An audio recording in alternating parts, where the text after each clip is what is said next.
It's time to bring out the BetterWorldian in all of us. Welcome to BetterWorldians Radio with your hosts, Ray, Mary Sue, and Gregory Hansel. BetterWorldians Radio inspires you with the people and ideas that are making the world a better place. You'll hear how small acts can make a big difference every day. Now, here are Ray, Mary Sue, and Gregory. Hi, welcome to BetterWorldians Radio. BetterWorldians Radio is a weekly broadcast whose mission is to uplift and inspire you to make the world a better place. I'm Ray Hansel, joined today by my co-host, Mary Sue Hansel. BetterWorldians Radio is brought to you by BetterWorldians Foundation and is co-hosted by the family team that created the popular social game on Facebook called A Better World. A Better World rewards players for doing good deeds while helping to raise money and awareness for charities. To date, over 40 million good deeds have been done in a better world by more than 4 million people around the world in over 100 countries. Today on BetterWorldians Radio, we're talking with Joseph Emet about his book, Finding the Blue Sky, a mindful approach to choosing happiness here and now. Joseph trained with Zen master Thich Nhat Hanh at Plum Village in France and was made a Dharma teacher in his tradition.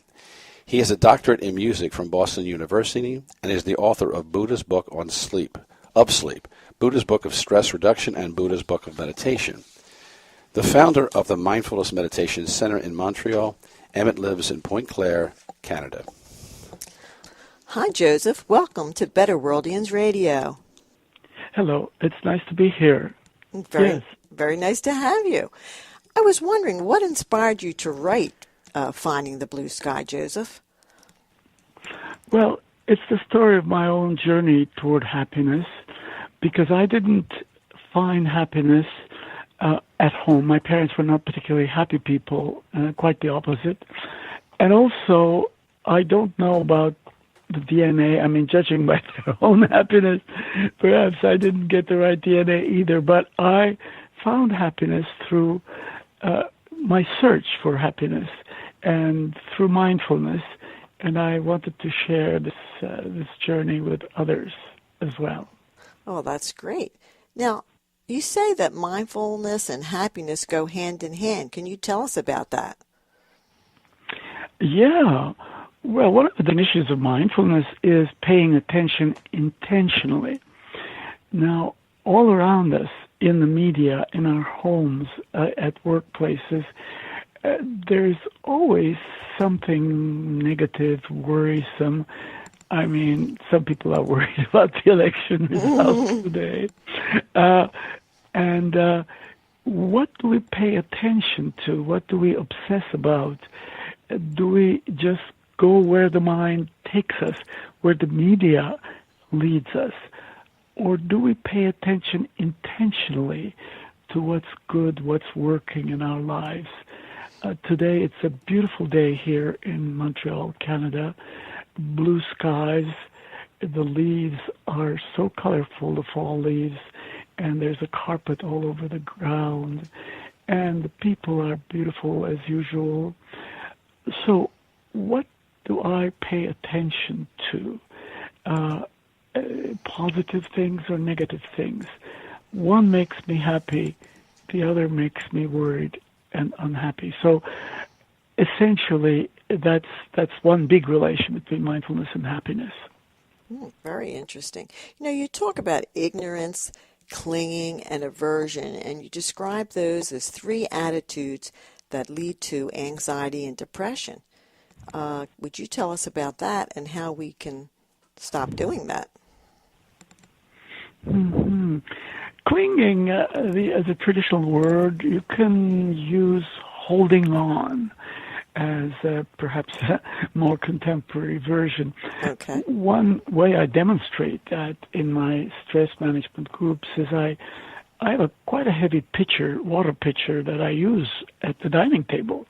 I bring it out, and especially when it's full of water, it's quite heavy. I say that I lift this up several times a day to pour myself a glass of water. There's no problem. But if I were to hold this pitcher of water with my arm outstretched for an hour, then for hours, then for days on end, that would be an incredible source of pain and the torture of kinds.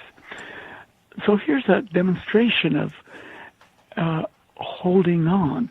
Momentary stress happens all the time. I mean, you're driving, a kid, walks in front of your car, you pull on the brakes. There's stress there, momentary stress. That's fine. But if you hold on to that stress for the rest of the day, and some of us do, some of us hold on to it even when we go to sleep, we take it to bed with us, we take it on holidays, we take it to the spa, to the massage parlor. So this is the clinging, the holding on part, which is part of my stress management course, and it's part of stress management, really. You mentioned also ignorance. These are all very basic themes, and they're all subjects in their own right. Let me just talk about ignorance for a brief moment. Okay. We talk about egoism or egotism. We're referring everything to your own, what you want, what is good for you, and so on, looking after number one.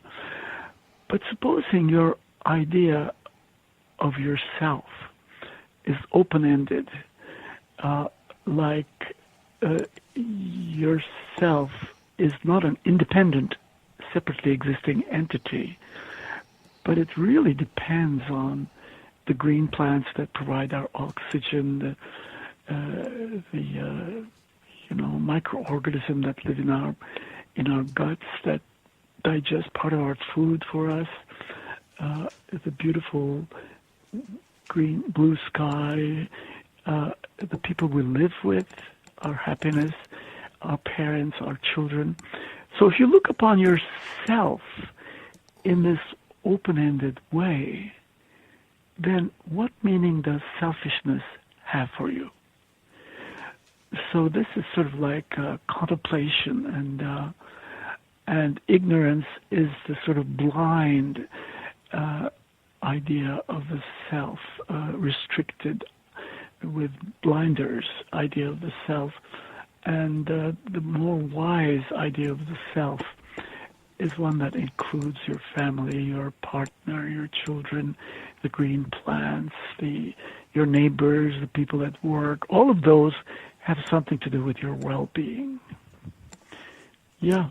Very interesting. So, in other words, we can really make ourselves happy by not doing these things, is what you're saying, and looking at the good side, not cling, just kind of let it go. Let it go, and don't be so restrictive about the sense of self. My teacher, Thich Nhat Hanh, often says, happiness is not an individual matter.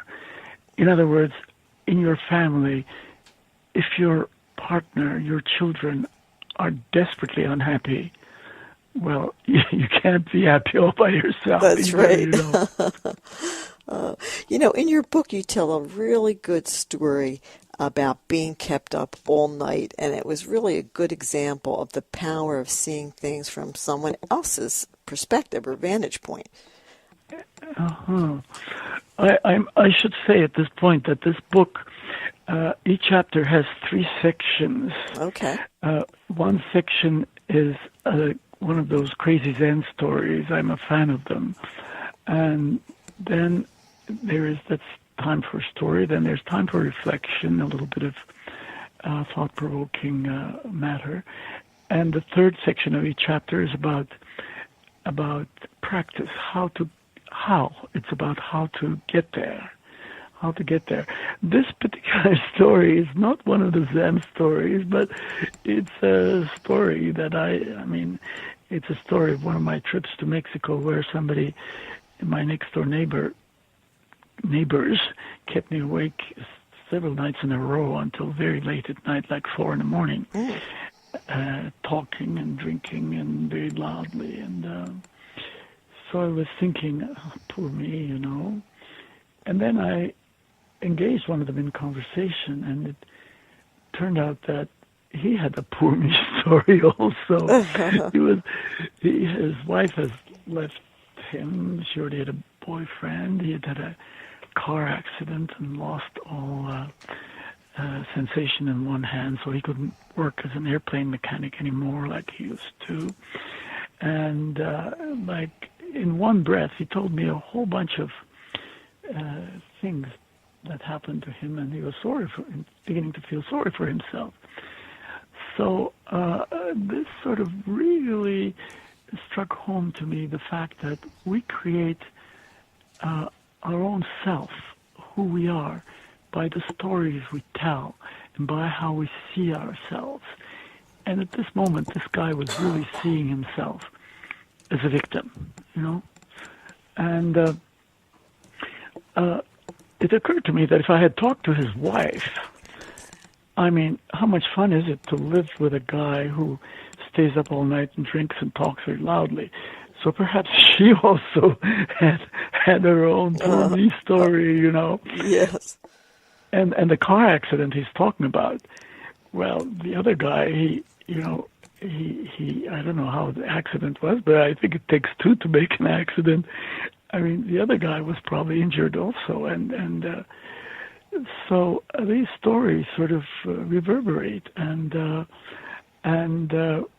be aware how you're creating your own sense of self with your story, and that's a very important Buddhist theme. Mm-hmm. Yes, I thought that was kind of humorous when you thought about it, and it does really change your perspective when you find out someone else's point of view and you realize things may be totally different than you thought. Yes, depending on your perspective. Very true, yes. Mm-hmm. Now, Joseph, how important is what you call self-soothing, and how can mindfulness help us achieve that? Well, one of the big issues is calming the mind. Mm-hmm. In the Buddhist tradition, oddly enough, mind and heart don't have separate words. So calming the mind means calming the overthinking mind as well as calming the anxious mind. There's no distinction in that tradition. And I am dealing with this every week because I have a class for cancer patients at one of the big hospitals here, a weekly class, and regularly I ask, and some people talk about the emotional side being overtaken with anxiety, and some people with the overthinking mind. So one way or the other, calming the mind really has something to do with our well-being, whether we have a very legitimate reason like cancer, or whether we're just worrywarts, as the saying goes about this and the other. Calming the mind, whether it's to go to sleep better, whether to enjoy your holiday, your relationship, your children, calming the mind one way or the other is a big ingredient of well-being. Mm-hmm. Yes, I guess I'm one of those worrywarts. So I was really looking forward to hearing all your solutions about how not being a worrywart, and I think mindfulness helps us to do that. Well, just the other day I discovered by chance this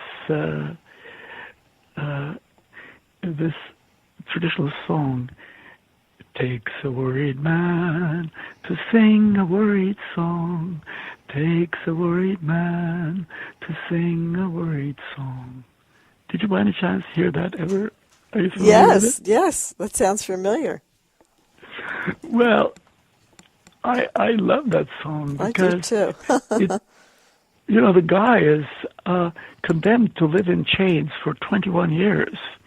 The guy who's singing this song.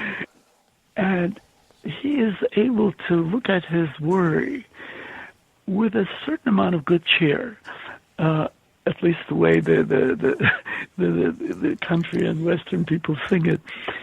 And he's able to look at his, it's not like someone going to a psychotherapist and sort of moaning about his worry. The way he's looking at his worry a little bit objectively is really the essence of mindfulness in some ways. It's a very humorous way to put it, to look at it sort of and smile to it instead of drowning in it. You know what I mean? Yes. That's good advice. You mentioned your book includes many meditations as well as practice songs. What are practice songs, and how do they complement us? And how it complement the book? Well, one of the reasons I connected with Thich Nhat Hanh is that there's a lot of music in his tradition at Plum Village where he lives. You wake up to singing. There is 20 minutes of singing before the morning talk. There is singing before the walking meditation, and there's singing before the work period. The whole day goes with songs, and being a musician, I felt right at home. First, I collected his songs and published them in a collection called Basket of Plums. And then I started writing songs to his own poems, and then finally to my own poems. And you can find a whole bunch of mindfulness practice songs on my website, mindfulnessmeditationcentre.org. And center is spelled the Canadian way, TRE at the end. Right. Click on books, and there's maybe 36 songs there. I really enjoyed listening to some of those songs. Why don't we hear one of those songs as we head out to break?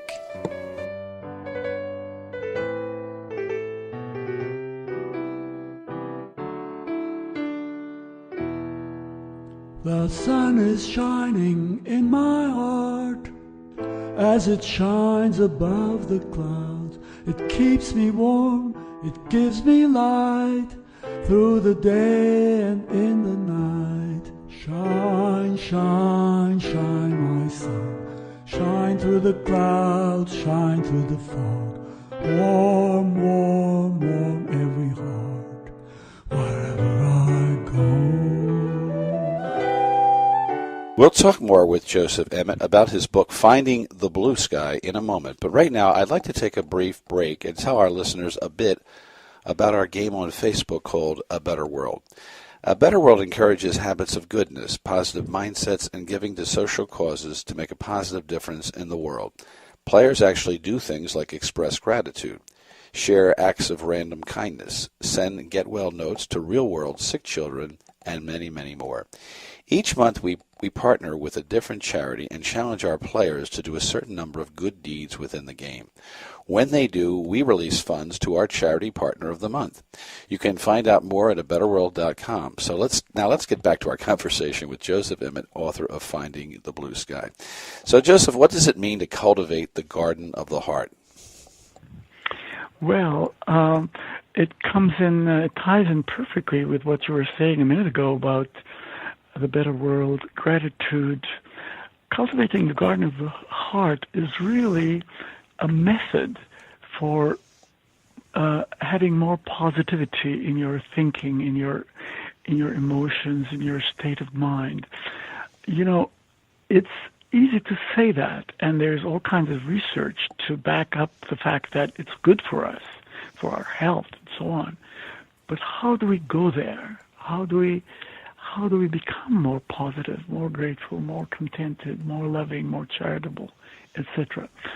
And the garden of the heart is seeing that there is a garden in our hearts, and there are flowers of gratitude, flowers of love, flowers of all the positive emotions as seeds in each of us.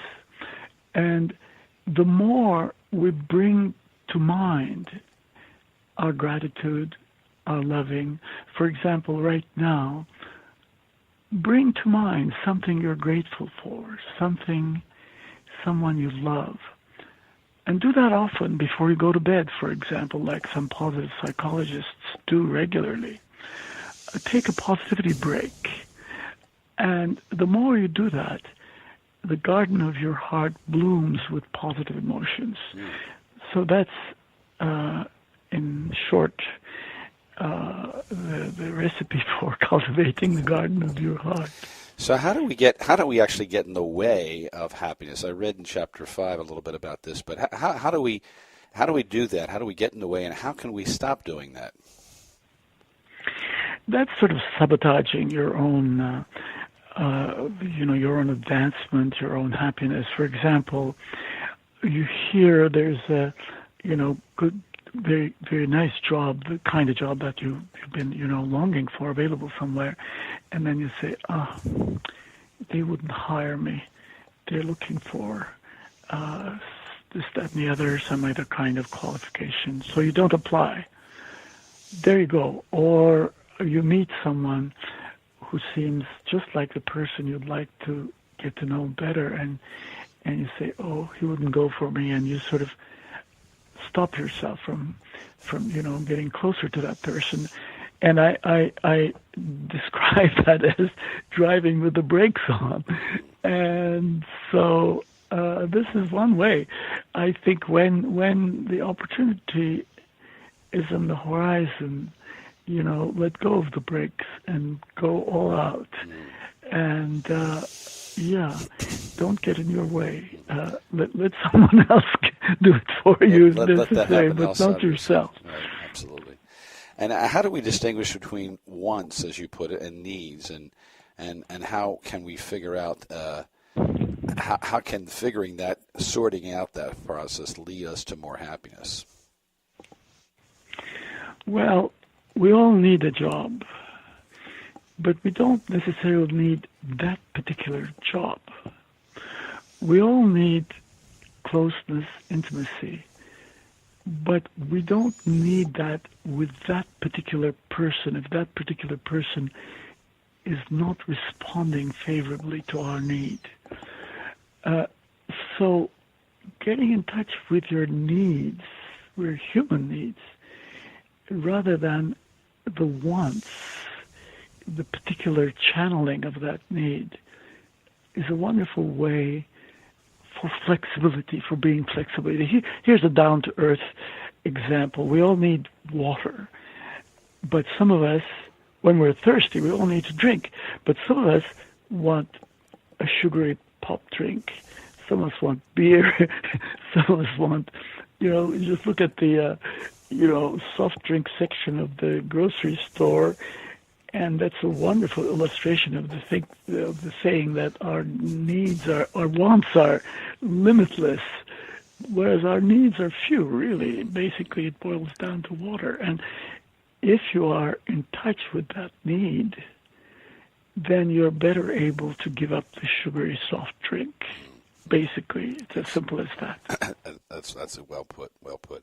Now, here's something we don't hear very often: embracing laziness. Embracing laziness. Now, that's curious. How does that factor into happiness? Well, I think Thich Nhat Hanh uses that a little bit in a tongue-in-cheek way, because he knows his customers, the people who come for retreats at Plum Village, at mindfulness retreats, are go types, the stressed-out types, the types who never take holidays and so on. And they're not suffering from laziness. They're suffering from the opposite. I think the laziness he talks about is not an inability to get to work. It's more like an ability to take time off. So I think he uses that word provocatively. And if you go to Plum Village, they really make an effort to sort of live in a very, very laid back way, and people go there for a week-long stay or something like that, and it's people even go on holidays with the go mind. The traditional thing is if it's Tuesday, I must be in Belgium type of traveler. Yeah. So yeah. I think you have to look at it from that point of view. That's interesting, very interesting. Now, it's hard to prioritize, and how do we prioritize taking care of ourselves, and why is doing so important? Mm-hmm. Well, the idea is that you can't give something to somebody if you don't have it. Like, if you don't have any money in your pockets, you won't be able to give me any cash. And if you do not have well-being and happiness and gratitude and contentment in your heart, you cannot give those to your children, to your friends, to your partner, to people you work with, to your neighbors. So cultivate those things in your own heart first. And then, whether you are aware of it or not, wherever you go, you radiate those qualities. It's like psychologists talk about mood contagion, how somebody's anger, for example, can eventually, get you angry. Well, this is another kind of mood contagion where your positive moods are also contagious. We all know about someone who lights up a room as she enters the room. So that's the idea of taking care of yourself. Yeah. Is this a little bit like we often hear the tale of how they describe when you're getting on the plane that you should make sure that you put your own oxygen on first before you attempt to help others, because you can't obviously help somebody else if you can't breathe. Yes, in Thich Nhat Hanh's retreat centers, I heard that saying about 15 years ago, before it became, very, very common. And they were very much aware of that. And, I think it's a very, very good metaphor for this idea. Mm-hmm. So how can we achieve happiness by being more compassionate towards others? Well, I think there are a number of ways you can look at that. One is to realize that, as I said again, happiness is not an individual matter.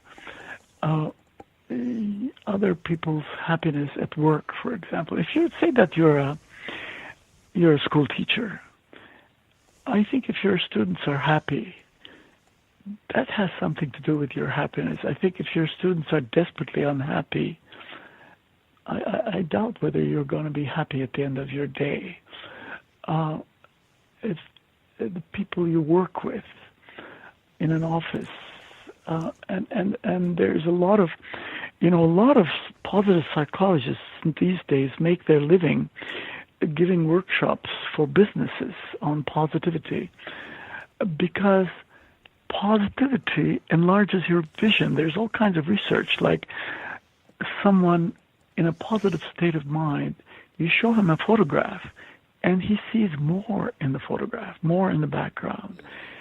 Think what that means for a businessman. You see more possibilities for marketing, let's say, if you're in a positive mood. So happiness, in the Judaic tradition, happiness is considered a duty. Now, and the American Constitution is, you have a constitutional right, The idea is that some huge amount, like 3 million Americans, abuse their children one way or the other. Now, happy people don't do that to their children.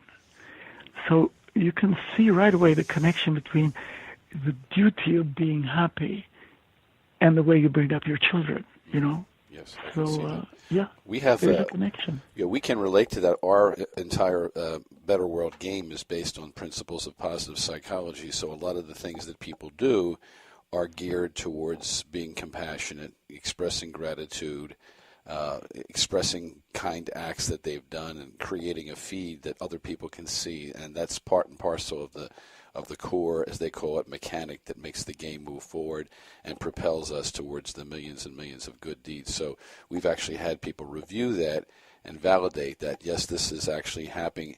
This is creating a happiness experience as a result of participating in this virtual world game. So we're very familiar with that, and we certainly commend you for your work in this regard.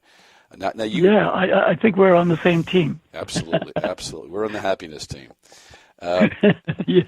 So I have to ask you this final question. We ask this of all of our guests. How do you hope that your book, the work that you're doing here with Finding the Blue Sky, can help to make the world a better place? Well, it's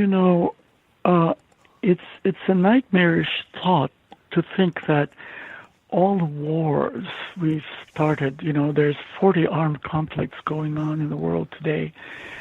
The Nazi war, the terrible massacres, it's a nightmarish thought to think that they're all a result of our inability to find happy, because happy people don't do that sort of stuff. And it seems like, sometimes the vision of happiness is very trivial in the world, like just go shopping or have another beer. But it goes deeper than that, because shopping and beer, at the end of the year, you're still on the first square every day. But if you are practicing mindfulness and happiness, going toward it consciously, at the end of the year, you're on square 365.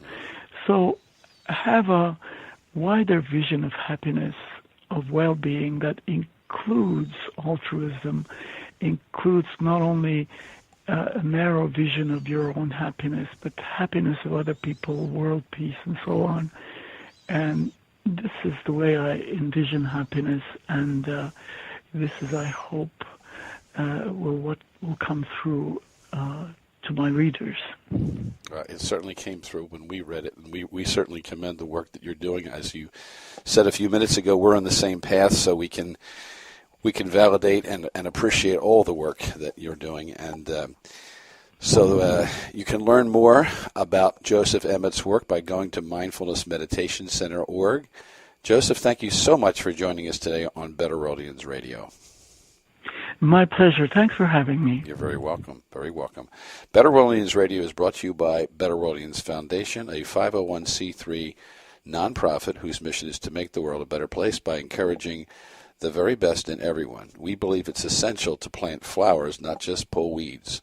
So we focus on positive thinking, positive values, and positive actions. In short, our vision is to bring out the better worldian in everybody so that we can all make it a better world. But we can't do it completely without your help. So donations support our Better Worldians Radio podcast, as well as go towards developing new features that we're planning, like articles, videos, blogs, and many, many more. Go to BetterWorldiansRadio.com to become part of this important mission. And until next time, everybody, please be a better world.